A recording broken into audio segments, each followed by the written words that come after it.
Today's video, we are testing the DJI Pocket 3 versus the DJI Pocket 4. I'm here in London because you can't buy this in the United States. I'm gonna see, is it worth upgrading? Or if you're just planning to buy a new one, is this it? We're gonna go around London, test out the dynamic range, the exposure, what does it look like when I'm painting it onto myself, the action modes, the night modes, and just test it around here in London. This is the startup time. Boom, startup relatively quickly. There's D-Log, the DJI Pocket 4, and D-Log M on the Pocket 3. Alright, in terms of color and detail, they're both set to sharpness and noise reduction. This default levels, I haven't changed that, but I can change it in future videos. But just looking at the screens from this point of view, the blacks look blacker. Maybe there's more contrast. The blue looks bluer. There's color recovery, obviously, on both of them. But there's just something about the Pocket 4 that just feels like it has more detail. So let's walk around and see how this looks. Okay, this is the London Eye. Let's see how this looks. Going through crowds, the London Eye. So obviously with the gimbal, you're not getting a Z-axis, but you're getting the Y and X-axis. I don't know, there's something about the blues. Obviously the colors are gonna be different because it's D-Log versus D-Log M. But it looks pretty good. Now we can like pan this way into the crowd. We've seen the dynamic range of the dark from the sidewalk and the street, and then the brights of the building. We can point it this way to see, all right, how does that look when you're just walking towards the side? The field of view seem to be the same. Gimbals are recentered. You can see the tower. If I rotate the camera's back, you're gonna start to see a little bit more. Oh, here we go. We're about to enter the sun. So let's see how it handles this dynamic range with the sun peeking out of the corner. Obviously, this is a extremely difficult scenario. You've got the really bright sun on the far right side, and then obviously the darks on the bottom left. There's like 14 steps of dynamic range. Can you notice a difference? Can you see more brights? Can you see more darks in the Pocket 4 or not? If you're just looking at it, let me know in the comments below. We'll review the footage of the computer. But this is us kind of testing it out, this maximum. So now the sun's behind me. Obviously this is the worst way to film anything. You do not want the sun behind you. But this is kind of what we're testing to see. I think you're gonna use this camera mainly for like vlogging, or when you're going around town and you want to be a tourist, you're like documenting things. So that's kind of what this, I would argue, is for. It's like, I want to capture this. I want to not point at that. I want to point at the sky.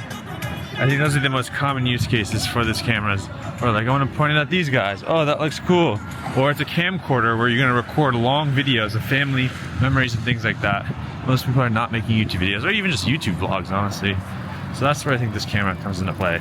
Okay, we got active track of my face. I didn't move the gimbal at all, so it's gonna try to center me. I got the sun shining in from the left side. Obviously it's darker on the right side. Even just looking at the screen, right, in the Pocket 4, I look a little more red, whereas the Pocket 3, it looked more pale. But this is kind of a harsher scenario, maybe like vlogging, walking down the street.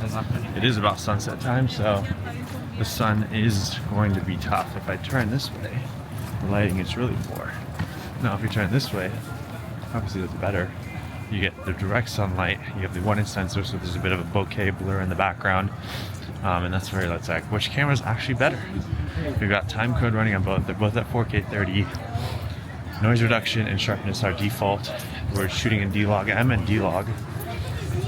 And that's kind of the main settings. If you want me to test other settings, we can. But audio, we got the DJI Mic 3. Easily integrates, don't have to worry about it. That's kind of one of my favorite things about it. But see this man right here, he's filming on his little Pocket because he's probably like, I'm in London for the first time or something. I want to capture the moment. And it's just an easy way to do that. You don't have too much movement. I don't even know, look, so I'm like turning to the side. There's a little Shrek museum. Kind of interesting. But now it's like we got the greens. Shrek's Adventure London. Like, how do the greens and the color compare when you've got this in the background? I'm holding it a full arm's length away. Here in London, we got both of them right next to me. It's like the sun's behind me. The lighting's not as good. We get into the shade. Now the dynamic range is getting tested with a bright sky and the dark face. I don't know, most people buy this camera and they're like, I'm gonna use it, and then they never do. So it's like, do you really need one? Probably not. But if you have a very specific use case, YouTube vlogs, document stuff, family recording, then this could potentially work. I think it's a great camcorder. This is the modern day camcorder. Now let's do some front facing shots. We've got the London Eye right here. Like even just like pan tilting with the gimbal, they go together. You got a crowd of people now walking through. You're like, let me just document this. This is what you would want to use. It's like, oh, I want to point it at this thing. How does that look? Okay, now we're gonna tilt it back in front of us. How does that look? We got this super soft ice cream truck. It's like, oh, I want to capture that. Look at all the colors, the reds, the ice cream cones. Okay, now back to the crowds. We've got a map. We've got the sky, sunlight peeking out. Oh, that's cool. Like, how is it able to handle that? We got runners. London Marathon is happening. I have a London. Oh, this looks drastically different. The greens pop more. The shadows, the colors, so the trees, the blue sky. Yeah, the greens look so different in the Pocket 3. They look way more washed out. Even though color recovery is on. Huh. Okay, and that is our walking vlog test is complete. This is just the Thames River here in London. If you can press triple click and it, oh, 1, 2, 3, triple click and it rotates back to my face. You can see that I've got both of them mounted right here. But how's the bokeh? The blur behind me when I bring the cameras really close, like how much blur is there on the people behind me when I'm kind of like centered and looking straight at the cameras. It should be pretty strong where it feels almost like a DSLR. The Pocket 4 definitely looks slightly better. I don't know if it's worth upgrading from the Pocket 3 unless you have the money and you really want to, but it does look better. If you're planning to get one, I'd probably get the Pocket 4. Let's do some more testing. Okay, now that I've reviewed the footage, we're gonna talk a little about what we learned, talked with my filmer and editor, and these are kind of the thoughts that we all had across the Pocket 4 versus Pocket 3 video. Now the Pocket 3 has D-Log M and the Pocket 4 has D-Log. And people are like, more dynamic range, what does that actually mean to a regular person?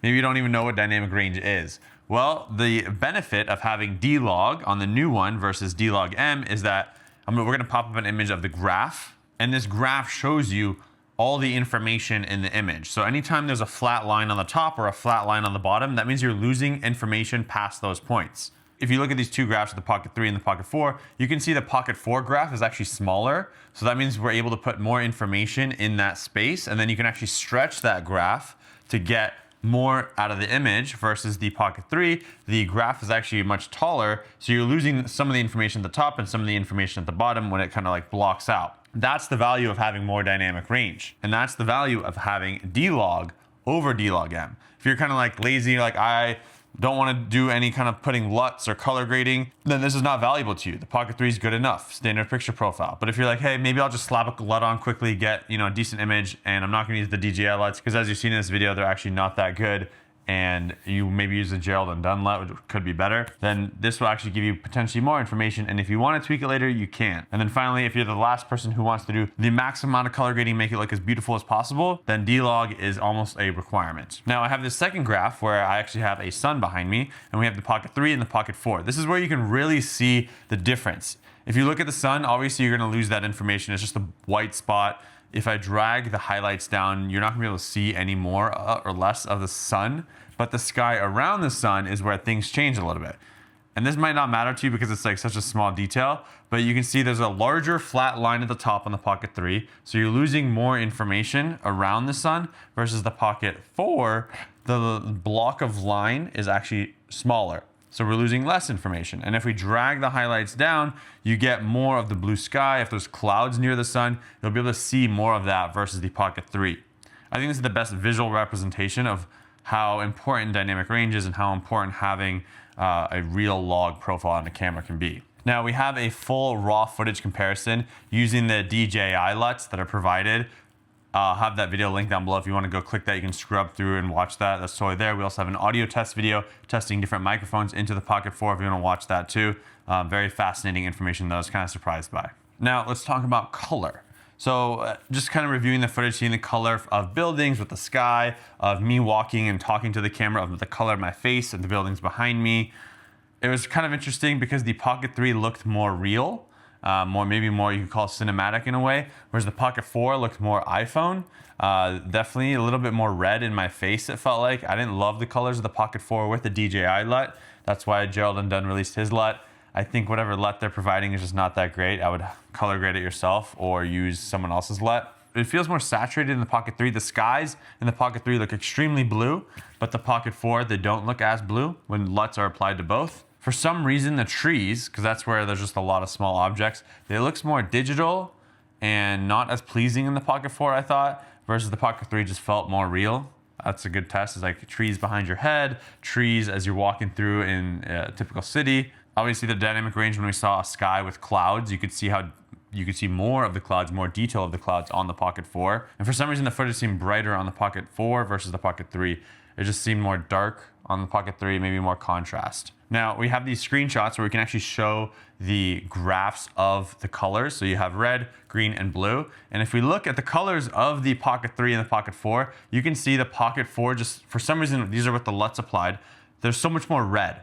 So the red chart you can see is much higher than the green and the blue, and that just shows that there's more red in this image, and even my face looks more red in the Pocket 4. The Pocket 3, the three colors seem to be more normalized and in line with each other, so the image looks more normal in a way. Some people might like the extremely blue, saturated blue skies on the Pocket 3 versus the Pocket 4. Some people might not, but the skin definitely looks better on the Pocket 3 using the native DJI LUTs. And then finally, exposure. The Pocket 4, I guess, looks more HDR-y, iPhone-y than the Pocket 3. I don't know if they're trying to pursue that more iPhone look to try to compete with that, because I think a Pocket camera is the main competition is your iPhone, but you're definitely getting more information in the highlights and shadows on the Pocket 4, like we saw in the graphs earlier. This is a zoom test of the DJI Pocket 4 versus the Pocket 3. Right now, this is a standard shot. This is kind of what it looks like. There's a zoom button, luckily, on the Pocket 4. So I can press that, I get 2x, press it again, it comes back. But I can actually, 2x is optical zoom. I think it maintains the same amount of data, but you now get up to 4x.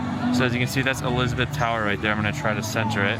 You can see it with the 4x. I tap that zoom button again, and I can adjust the joystick. So we got the Elizabeth Tower in the center. Now if I come here, tap on this, now I can use the joystick to zoom in. Oops. Now if I tap on this, I can use the joystick to zoom in. We get up to 2x. Tap it again to get control. So now you can see how different the image quality is on both these shots. If we do a 200% crop in on the Pocket 3 versus the 4x zoom on the Pocket 4, do they look noticeably different? Let me double tap here, active track. So now we're active tracking Elizabeth Tower. If we zoom in 200% on the Pocket 3, does it look the same as a 4x on the Pocket 4? But we're able to do it in camera on the Pocket 4, which is nice. From a zoom perspective, it's easier to use the zoom in, zoom out on the Pocket 4. But is the image quality better or the same? You're getting 2 more x, so it's 2x versus 4x on the Pocket 4. I don't know anyone who uses the zoom, but I think from like a perspective of how it looks, not a massive difference. Active track test with the DJI Pocket 3 versus Pocket 4. I'm gonna start walking around in a way. I guess now the real test is, are we gonna lose me? How is it able to handle when I turn around and walk away from the camera? It's better or worse with Active Track 7. I think this is a great thing to use if you're running, any kind of active fitness sports, and you want to be able to see, feel like out.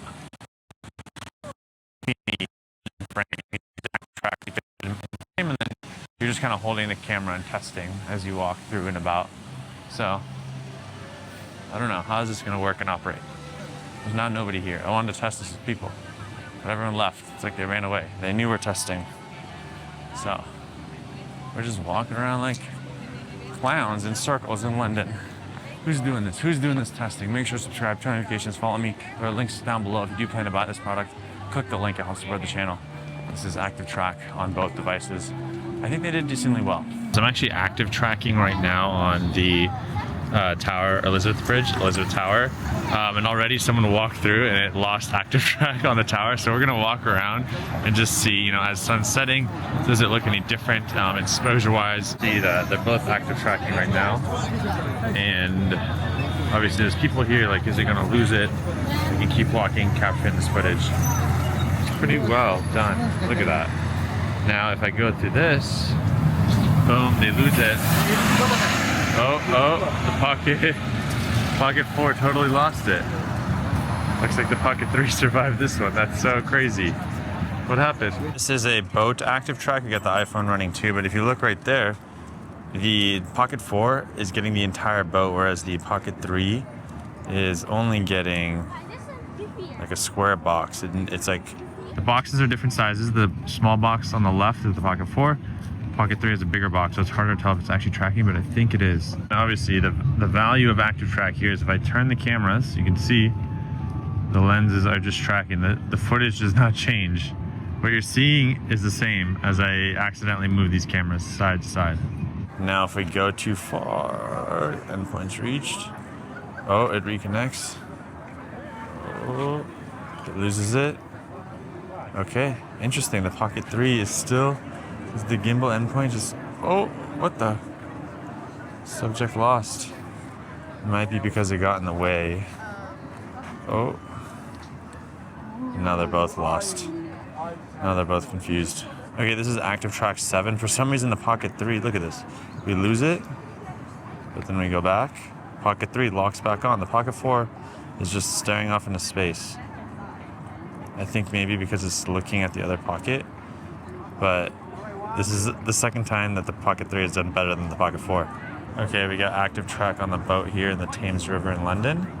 And once that guy leaves, he's putting the ropes up or down. Okay, active track. Active track. Okay, we've locked onto the Uber boat.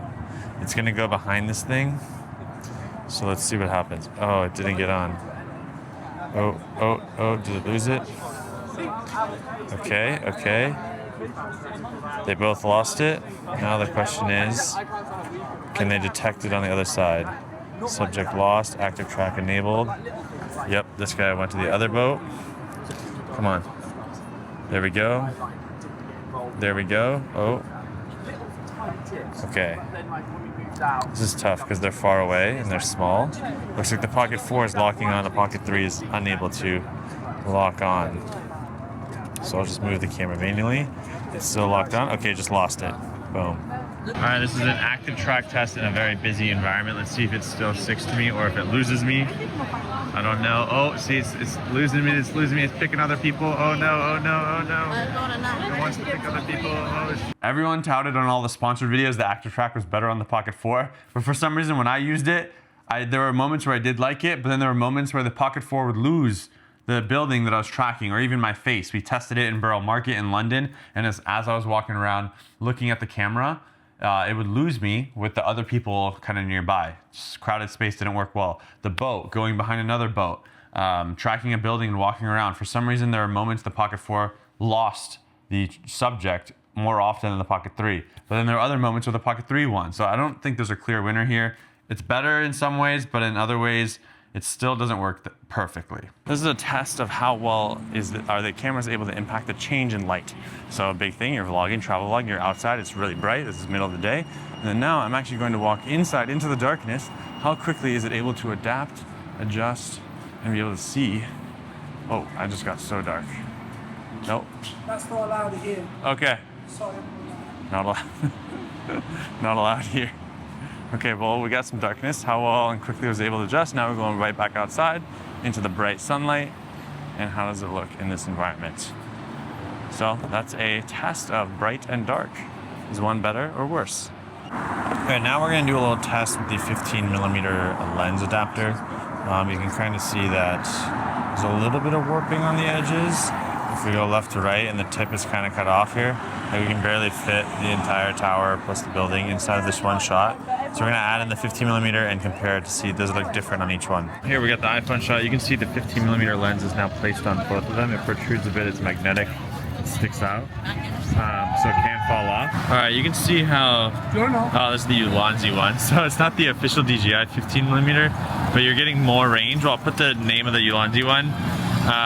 There is a bit of warping. If I put the building to the left, you can see a slight bit of warping. If I move it to the right, there is definitely some warping on Elizabeth Tower. So it doesn't look as normal, but if you're just getting a few shots, like now I can get the street, I can see a little bit of this bus driving by. I can see this bus driving by. So you're getting a bit of a wider shot. I think the Ulanzi version, I'm definitely getting more of the road. I can see the bottom of the car here, whereas the other one I cannot. Like if I move it up to the top, yep, that's getting cut off. The car is almost entirely cut off on the Pocket 4. So I don't know, 14, 13 millimeters can be kind of nice. Now because if you want to take this in and out of your pocket, it's not going to be as easy because that little magnetic lens can fall off.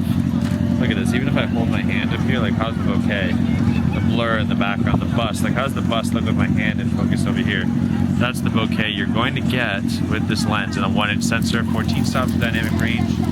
I think it looks pretty decent. This is obviously not the best lighting situation. It's not just about the camera, but it's also the filmer. You gotta learn, you know, which direction should I point when I'm filming. Here's another shot with the wide lenses. You can just see I'm really up close against the street. We've got the London Eye in the background, and as the cars drive by, do they warp as they go around the edges or not? There's obviously flickering because this is an NTSC, not PAL, and we're in London, but hey, what you gotta do? I don't know if there's a workaround that without having to switch it, let me know. So now we're gonna do a slow motion test. The new Pocket 4 supports 240 frames a second. I'm gonna overlay a 240 frames per second shot on the left side, and then the Pocket 3 at 120 frames. See the difference. Does one look better or worse? Does it even matter? Like, is 120 plenty enough, especially when you're recording random things, like maybe it's running, cars, bikes? Is it all just good enough? Like, do we need 240? I don't know. The running and things like that could look pretty cool when they get really slow. But there's a certain point where it's just like diminishing returns. How much do I really need that much of a slow-mo? But you tell me, let's look at this. And then slow motion, we're getting twice as slow motion. Obviously it's gonna look slower, but if we actually slow down the Pocket 3 footage 2x more using software, does that look any different than the Pocket 4? I don't think anyone really needs this slow of slow-mo, but that feature's available. I think it's one of those things where it's like, great, we got something more, like 8K on action cameras, but no one's actually using the 8K. And how does it look with breathing compensation? So currently this is in focus, and now as soon as we switch to police cars, how quickly and how noticeable is the breathing comp when we're switching back and forth. So now I'm a little backlit, the sun's setting, it's getting a bit darker, so we're gonna do some low light, face the sun. Like, look how much of a dramatic change that has. But obviously the building behind me is what's beautiful, so I wanna show that, and that's why I'd probably stand right here, but you can't really show that. My face just will be really dark. So typically you wanna face the sun and see yourself and vlog, and this is handheld. Like I'm like walking, let's say I'm walking, talking, and like yapping away. I think this looks pretty good. It has to be a full arm's length away, which is a bit exhausting. So it's not as wide as like a 15 mil, which would be nice, but this is a almost like perfect distance for vlogging. And if you have a tripod, I think it's also good for that too, because you can place on the tripod, film the product that you need, and then you can actually be farther away. Use the microphone that allows you to step away from it, as long as you're in a safe place. Like New York, London, if I put this down, I feel like someone's gonna steal it. All right, this is dusk. The sun has set. It is dusk. We're in Hyde Park. So I was just curious, like, how does it look in regular video mode, 4K 30, where it's active tracking my face. Now I think there's hopefully less people here, so we're gonna see how this looks. This is the full arm's length away, which I think this looks the best. If I hold it kind of like bent, normal, I think it's tight shot's a little too tight, but I think if I'm gonna say something and hold it out here long enough and then end the recording, I think that's good. But the trees, right, that's kind of what I'm curious about. What are the differences in the trees? The active track on the Pocket 4 was delayed a little, but how do the trees, the sky, the, you know, darkness of the sky look with this mode on? I think you can see the moon right here. So is it like too digital, too sharpened? We want to see what this looks like. The path behind us too. Like if I point the camera up, how does the sidewalk and the grass look in each camera in comparison? Are they the same? Is one better? And then we're gonna go to the Buckingham Palace here in London to show you what it looks like at kind of like a dusk sunset with the cool lights. And then maybe go and test out the night mode in both options. I think right now it's still a little dark, maybe because the sky is a bit bright, but the sun's setting over there. So if I hold it over here, yeah, I think this looks a bit better from this direction. But it's almost bedtime. We got the London Marathon tomorrow. If you want to see that on my main channel, go follow at Shervin Shares. So it's not usually closed like this, but let's say you want to vlog at the Buckingham Palace, you're like a travel vlogger, you would point it at yourself, have it in the background and be like, oh guys, check this out, this is blah blah blah. This is kind of what each one would look like. And it's like, is it worth getting the Pocket 4 over the Pocket 3? I don't know. The Pocket 4 is not recommending my face for active track right now. But the building looks decent. This is obviously regular 4K 30 mode. I think it looks okay. I don't know. It's hard to tell on these tiny screens. This is regular mode on both cameras, not night mode. Just in London, you see kind of how it looks. Now it's low light mode on the Pocket 3 and night mode on the Pocket 4. And this is the difference in how it looks when you have that on It's not fully dark yet. It's been an hour after sunset. I think the Pocket 4 is being buggy, but it looks like active track is not available in low light mode on the Pocket 3, whereas it is available on the Pocket 4, so that's interesting to know. But I think it does look much better on the screens, at least right now, if I am trying to do a self-log in night mode. About an hour after dusk, it's like 8:30 p.m. here in London, and it definitely, the colors, it just seems to be a bit brighter. Obviously the lights in the background for that bus seem to be lighter as well. I think, you know, do the colors still look normal? Is there not a lot of noise? If we zoom in 200x, like how does the image quality change when you go from regular mode to night mode when it's dark outside? Are they able to process it properly to still make this look decently good? Yeah, the active track still works. I'm trying to keep the Pocket 3 in the same framing as the Pocket 4. Night mode test, walking in London. See, these green lights are pretty bright. The city's tough because the lights are always bright, even when it's dark. But let's see how well this works as we point it down a dark alleyway, you know? I don't know, I always want to do one of these like walking tours, city tour videos, and this is the perfect camera for that. Here walking around in London, we got, you know, somewhat backlit backgrounds. How's the detail, the noise? What's the overall shot look like? Like, is this even usable? Is one better than the other? One's D-Log M, the other one's D-Log, I don't know. You got the signs and the colors changing in the background. It's hard to tell on these screens, but I feel like night mode does enhance it a little bit where you're not getting as much noise. It doesn't feel as nighty. All right, this is a super night mode test. It is very dark in this corner on the right-hand side. I can barely see. There are some street lights, obviously, but not as easy to see. Okay, this is one of the darkest points. Like, I can't even see the floor. I guess the floor is really dark. But this is what it would look like in a very dark scene. With motion as I walk around. We can show the front. Night mode, low light. So the night mode on the Pocket 4, I thought was 10 times better than the Pocket 3. You just, they are using a lot of like digital processing to get this look, but there's just less noise. It feels like you can see more of the image on the Pocket 4, but you do lose your log profiles on both devices when you're shooting in night mode, when you're shooting in slow-mo mode. Which is a bit disappointing. So you can't color match your night and slow-mo stuff to the other footage if you do use it. So I think final thoughts, new doesn't always mean better. I do think the log on the Pocket 4 is gonna be very good for being able to color and color match with other cameras. So that's where it's more valuable. If you need a log and you need color matching, you're gonna color grade yourself. That's where the Pocket 4 wins. If you need night mode, Pocket 4 wins. Everything else is like, it's like a slight improvement. I'd keep the Pocket 3, get the used Pocket 3. Those would be my recommendations. But I was also curious, how good will it actually look if we push the color grading to its limits? So I'm gonna ask Lorenzo, my editor here, to create a side-by-side of Pocket 3 and Pocket 4 with the best color grading possible on both cameras. And well, let me know what questions you have. We know the new Pocket 4P or 4 Pro is coming out very soon. We'll do a review comparison on that if you wanna see it against all these cameras or against the Pocket 4. Subscribe to notifications. There's a link down below if you do plan to buy it. Click that link, it helps support the channel. My name is Shervin. Follow me on Instagram. We'll see you in the next one. Peace.